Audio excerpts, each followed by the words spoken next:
Fusco here from Crossroads Community Church in Vancouver, Washington, bringing you our 8th step in preaching today's sermon prep decks.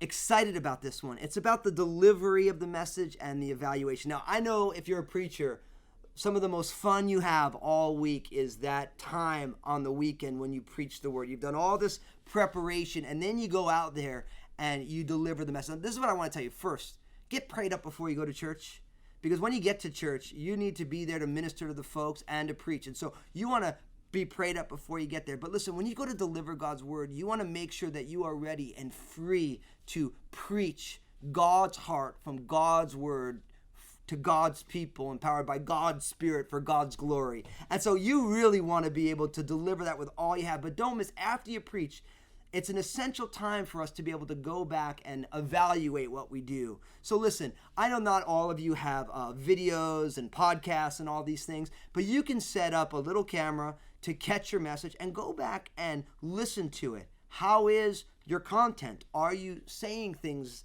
that you're hoping to say? Are you clear in your theology? Are your points being made well? Is your delivery engaging? Now, I know someone's bound to say, well, Jonathan Edwards, he was a monotone and everyone got radically saved. But listen, you're not Jonathan Edwards, and neither am I. So he was unique. So just because Jonathan Edwards was a monotone doesn't mean we should all seek to be monotones for the glory of God. God was doing something very unique with Jonathan Edwards. And I think for each one of us, is our delivery, is it as passionate as God is about his message? Are we communicating in a way that is saying we want to see people's lives changed? Are we clear in our communication? Is our presentation well? And I think we need to be willing, and it's kind of uncomfortable to do it, to actually listen to our messages, not all the time, but sometimes watch the message and say, how am I doing? And where do I need to grow? Because oftentimes, as G.I. Joe said, knowing is half the battle. And so if you know what you're doing well, what you're not doing good, what you're repeating over and over again, you can start working on them so that you and I can become more effective communicators